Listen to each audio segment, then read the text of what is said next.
चिंता छोड़ो, सुख से जियो। Story number 9। चिंता बंद कर दी तो मरने से बच पाया। मैं प्रोफेशनल बेसबॉल में 63 वर्ष से हूँ।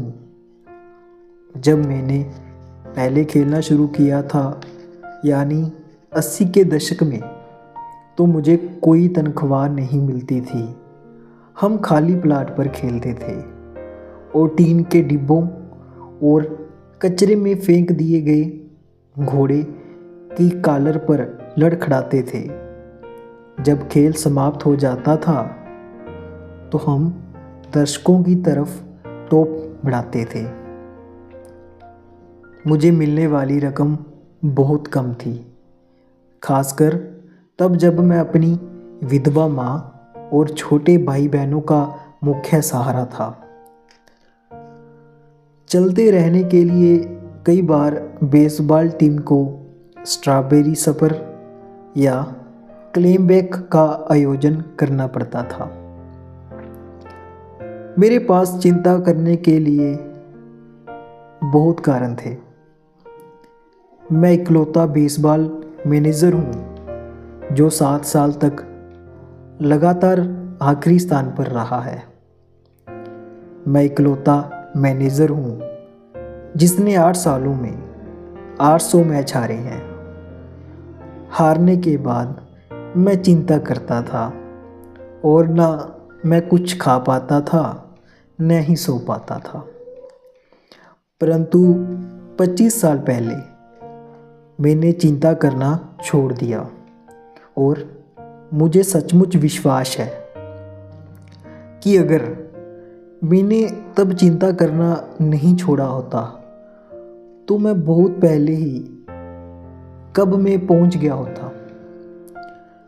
जब मैं पलटकर अपने लंबे जीवन को देखता हूँ, जब मैं पैदा हुआ था तब लिंकन राष्ट्रपति थे, तो मुझे विश्वास है कि मैं चिंता को जीतने में इसीलिए सफल हुआ। पहला, मैंने देखा कि यह बहुत निरर्थक थी। चिंता करने से मैं वहीं का वहीं रह गया और कहीं नहीं पहुंच रहा था। इससे मेरे कैरियर के चौपट होने का खतरा भी था। मैंने देखा कि यह मेरी सेहत खराब कर रही थी। मैंने भविष्य में मैच जीतने की योजना बनाने और उस पर अमल करने में खुद को इतना व्यस्त रखा कि मेरे पास हारे हुए मैचों की चिंता करने का वक्त ही नहीं बचा। आखिर मैंने एक नियम बनाया कि किसी खिलाड़ी का ध्यान उसकी गलतियों की तरफ 24 घंटे बाद तक न दिलाया जाए। शुरू में तो मैं खिलाड़ियों के साथ ही यूनिफॉर्म पहनता और बदलता था। अगर टीम हार जाती थी तो मुझे खिलाड़ियों की आलोचना करने और उनकी हार पर कटुतापूर्ण बहस करने से खुद को रोकना असंभव लगता था। मैंने पाया कि इससे मेरी चिंताएं भी बढ़ती थी। दूसरों के सामने किसी खिलाड़ी की आलोचना करने से वह सहयोग नहीं करना चाहता था। मैं सिर्फ उसे कटु बना देता था। हार के तत्काल बाद मेरे लिए खुद पर और अपनी जुबान पर काबू करना कठिन था। इसलिए मैंने यह नियम बनाया कि हार के ठीक बाद खिलाड़ियों से नहीं मिलूंगा। मैं अगले दिन तक उनसे हार के बारे में चर्चा नहीं करूंगा। उस समय तक मैं ठंडा हो जाऊंगा। गलतियां उतनी बड़ी नहीं दिखेंगी। मैं शांति से अपनी बात कह सकूंगा और खिलाड़ी भी गुस्से में आकर खुद का बचाव करने की कोशिश नहीं करेंगे।